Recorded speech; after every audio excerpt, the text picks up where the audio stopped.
Descobrindo o autismo na vida adulta. Continuando nossa conversa com Adalto Barcelos, doutorando em psicologia, terapeuta supervisor, nesse episódio ele vai compartilhar um pouquinho com a gente as questões de sua infância e adolescência.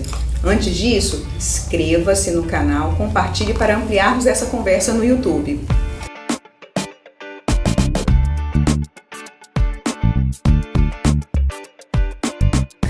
E aí, Adalto, eu fiquei muito curiosa, né, sobre características que você via assim, na sua infância que te atrapalhavam, que te potencializavam para algumas coisas. Então fala um pouquinho pra gente, assim, como foi sua infância, depois sua adolescência, com as características relacionadas ao autismo.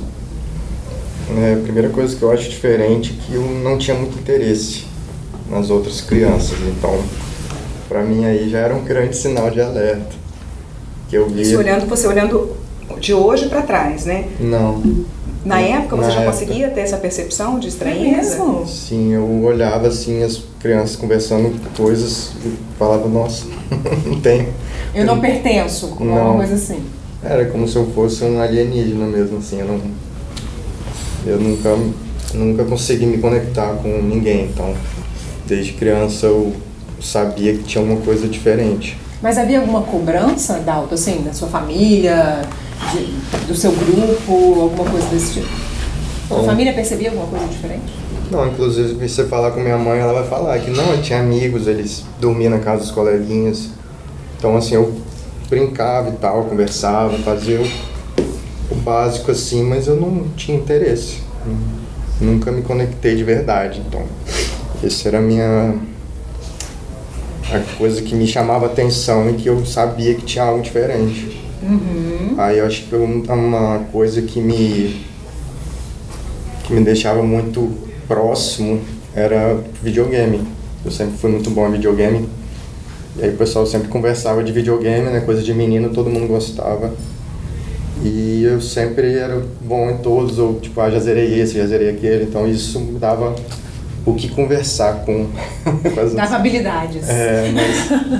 Mas fora isso, assim, não tinha muita coisa de interesse em comum, não, nunca tive.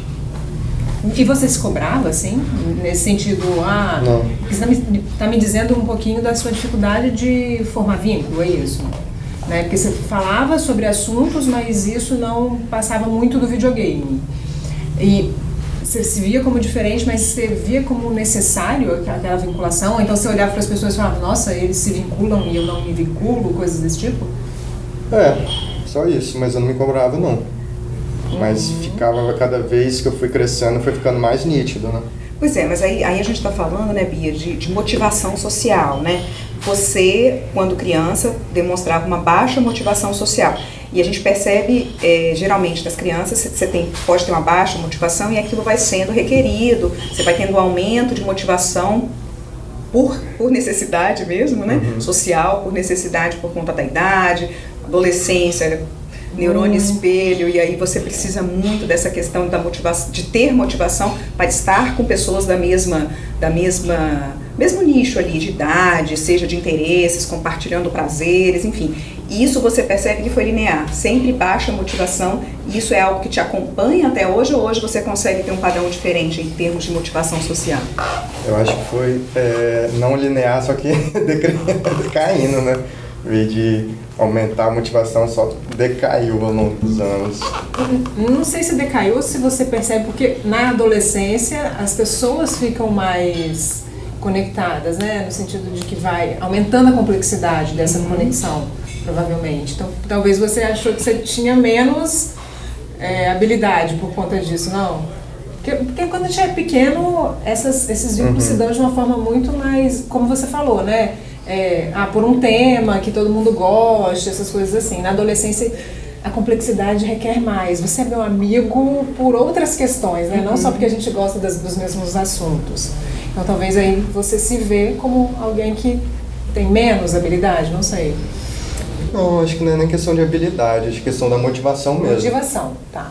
Porque eu fiz, né, e faço terapia e já falei sobre esses temas, assim, pra mim já é uma questão até que aceita, assim, tem pessoas que têm baixo limiar de sociabilidade. Porque a habilidade você tem, né, na verdade eu usei o termo errado, porque a habilidade você tem, você É o desenvolvimento das competências sociais que estariam um pouco mais comprometido por conta da motivação, né? Que é um construto dentro dessa coisa grande que é a habilidade social, né? Sim. Isso eu levo muito para o meu trabalho, porque às vezes tem a cobrança das famílias, tipo assim, as crianças precisam socializar, precisam ter amigos.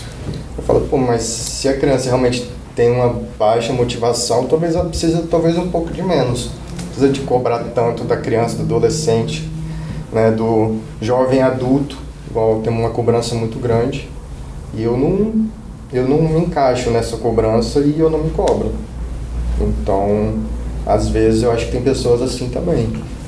Sabe? Eu não preciso ter um monte de amigo, eu não preciso gostar de muita e não é só dentro do espectro também que a gente percebe essa questão da baixa motivação, né? A gente precisa ficar também um pouquinho alerta com relação a isso, porque há uma tendência também a todas as pessoas que têm uma baixa motivação, que têm poucos amigos, querer se encaixar não, né? A sociedade querer enquadrá-lo como uma pessoa diferente. E na verdade não é isso. A pessoa se culpa sem necessidade também, né? Porque você pode ter uma baixa motivação, mas com as pessoas que você convive, você ter uma boa habilidade, conseguir disfarçar que seja dentro do ambiente de trabalho, dentro do ambiente, outros ambientes por onde a pessoa circula, né? Então, eu acho que é o que acontece com a Dalton, né? Você é tranquilo em relação a isso. E é legal essa visão, né? É legal a gente trazer essa visão aqui, porque isso a pessoa pode viver bem com isso, né?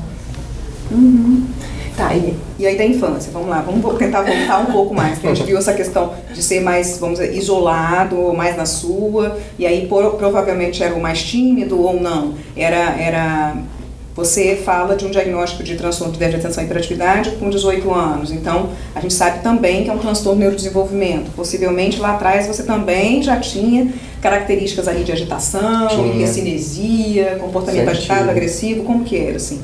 Se for pegar lá do início, desde que eu nasci, o bebezinho eu não dormia, só chorava e gritava, né? Meu pai falava, minha mãe fala que meu pai falava muito que era eu chorando e minha mãe chorando porque Você chorava. Porque eu chorava e ela não conseguia fazer nada, eu chorava o dia inteiro. Então, assim, era muito sensível a qualquer coisa do ambiente. Então, isso também já era um alerta que na época ninguém percebeu. Ou às vezes percebeu, mas também não sabia, né? Pra onde ia. Quando é bebê, quando você tem um bebê, Bia tá com um bebezinho agora, ela sabe melhor do que a gente, que eu já esqueci como é que é esse negócio de ter bebê em casa, mas a gente procura problema gastrointestinal, refluxo, sim, né? Tudo. Todas as questões, refluxo, o leite que não tá legal, aí a mãe vem com aquela alimentação que não tá bacana, e não dorme, por que não dorme? Aí depois é o dente que tá nascendo, então assim, sempre vai ter uma desculpa, a gente sempre vai ter uma questão, verdade. Sim. Na época o médico falou que era um bebê nervoso. Bebê nervoso. Então esse foi o diagnóstico. Diagnóstico. Aí, seu primeiro diagnóstico. Logo que eu nasci. Aí nunca passou assim, eu acho que essa questão do humor é o que me acompanha até hoje também, a questão dessa variável assim que sobe e desce, né? Não é uma flutuação de humor, de quadros de humor que a gente pensa de outros transtornos, mas é uma coisa bem diferente, sabe? Uma labilidade emocional, você é mais reativo a algumas situações, por exemplo, e muitas vezes não obrigatoriamente uma situação social, mas situações diversas aí. Isso. E isso sempre me acompanhou, então na escola eu sempre tive dificuldade também com isso, relacionamentos também, faculdade. Que figura de autoridade, por exemplo, professora, você era aquela criança, adolescente, enfim, estudante que questionava a resposta, a forma que você respondia, como que você era nesse... Toda semana, todo dia eu era mandado para fora da sala, assim, de professora que, não sei se eles me odiavam, porque meu irmão também dava trabalho na escola, então às vezes até me chamavam pelo nome do meu irmão, assim. Aí eu ficava assim, estão me perseguindo, né? Mas a professora fazia uma pergunta, eu já dava uma resposta muito rápida. E elas ficavam incomodadas, tipo, você tem resposta para tudo, né? Então vai lá conversar com a diretora. Então isso era constante, porque na minha cabeça, se ela está fazendo uma pergunta, eu tinha que responder. Então eu nunca juntava essa coisa da literalidade com a impulsividade, né? Você fez uma pergunta, estou te respondendo. E aí essa conversa franca, assim, era uma coisa que era vista como má educação, né? Só que pra mim não. Pra mim não fazia sentido. Não fazia sentido. Você tá perguntando, eu tô te respondendo. E aí virava até uma coisa assim, meio grosseira, assim, meio. As professoras ficavam assustadas, assim, talvez. Meio desafiadora, assim, para o ambiente escolar, né? Onde tá me desafiando. Onde tem uma regra, uma necessidade de um segmento instrucional importante. Tem que ser assim, porque a professora determinou que é assim. E aí você gostava de... Não, mas por que é assim? Desses porquês, por exemplo, essa coisa de questionar muito esses porquês, ou não? Como que era, assim? Não entendi. Por exemplo, você gostava de questionar esse segmento. Por que tem que ser desse jeito? Não obrigatoriamente porque você não entendia que era daquele jeito, ou porque na sua cabeça precisava ser de uma outra forma. Por que tem que ser obrigatoriamente do jeito que a professora está falando que é? Se na minha cabeça eu entendo que não precisa ser dessa forma obrigatoriamente, por exemplo. Eu sempre via muitas formas de fazer muitas coisas. Aí até que chegou um ponto que falaram que eu era do contra e simplesmente todo mundo ignorava o que eu falava, assim. Parei até de falar. É isso. E assim, trazendo um pouco para os dias de hoje, sabe, Bia, eu fico me perguntando, a gente que trabalha com infância, com adolescência, até que ponto realmente, vou trazer uma coisa aleatória, mas que me veio à cabeça, é um típico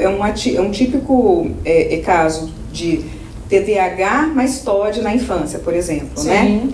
Nos dias de hoje, se a Adalto fosse criança hoje, seria um TDAH mais um transtorno opositor e desafiador. Então, a gente precisa pensar um pouquinho sobre isso também, né? E muitas vezes não é um transtorno opositor e desafiador, é uma pessoa, uma criança ali, que tem um jeito diferente de entender o modus operandi de alguns locais, no caso das regras impostas pela escola. São regras necessárias e tudo mais, só que ele não correspondia e era divergente na questão das argumentações, né? Então, e aí, Fê, você falando isso, eu até fiquei pensando aqui, ouvindo o Adalto falar, sobre a importância do diagnóstico, né? Do diagnóstico bem feito. Só que hoje, até o diagnóstico, ele é muito criticado socialmente, no sentido que, né, falam, todo mundo hoje é autista, né? Eu acho que principalmente né, o Adalto que está trabalhando com isso deve ter ouvido bastante isso. O que você acha dessa... Você é Adalto psicólogo, Adalto autista, Adalto... Adalto TDAH, Adalto bebê nervoso. O que você acha disso, assim, dessas falas de todo mundo é autista hoje, tá na moda, né? O autismo tá na moda. Pessoa mal informada, né? Ela pega um recortezinho e acha que é só aquilo. Mas se for jogar porcentagem em relação à população, não tem nada de todo mundo, né? Muito pelo contrário. A gente vê que o diagnóstico está crescendo por conta do avanço da ciência e da especialização no diagnóstico. Então não tem nada a ver com o aumento de pessoas autistas, né? Aumento de informação. Então, quanto mais divulga, mais a gente sabe que tem. Não necessariamente são mais pessoas. Então, eu costumo dizer que essas pessoas não diagnosticadas antigamente, né, eram aquelas pessoas que a gente falava estranho, diferente, né? Eu fui chamado a vida inteira de estranho, de esquisito, de não sei o quê. Aí chego agora que tenho 30 anos, sou diagnosticado, a pessoa fala, não, você é normal? Eu falo assim, pô, sai de sacanagem, né? Chamou a vida inteira de esquisito. Agora que tem um nome pra isso, você não vai falar que não tem nada. Aí, mas isso você fala de amigos próximos, amigos, qualquer primos, pessoa, parentes. Qualquer pessoa que me conheceu me chamava de... E assim, parentes, né? Eu fico pensando, como que foi, assim, teu pai, tua mãe, teu irmão, que você falou aí que você citou seu irmão que deu trabalho na escola, as pessoas mais próximas ali do núcleo familiar, como que foi recebido, ou não sabem, ou você nunca falou, você conversou, como que é isso? Como que foi isso? Como que tem sido, né? Porque tem um ano só. Assim, a única pessoa mais que sabe é minha mãe e meu irmão. O resto da família, apesar de eu ter postado assim no Instagram, não sei se eles leram, se eles viram. Não cheguei a conversar sobre isso não, com o resto da minha família. Então, mas minha mãe e meu irmão acharam de boa, não falaram muita coisa não. Minha mãe, inclusive, se identificou muita coisa com o TDAH, né? E acho que só. Nossa, assim, é engraçado, né? Porque a gente conhece o Adalto, assim, de encontrar pelos corredores aí da psicologia. Mas, Adalto, que legal essa conversa, assim, que a gente pode ter hoje, né? Porque eu tô aprendendo muito, assim, com você. De verdade. Muito legal as coisas que você traz e reflexões, né? Para quem tá lá do outro lado.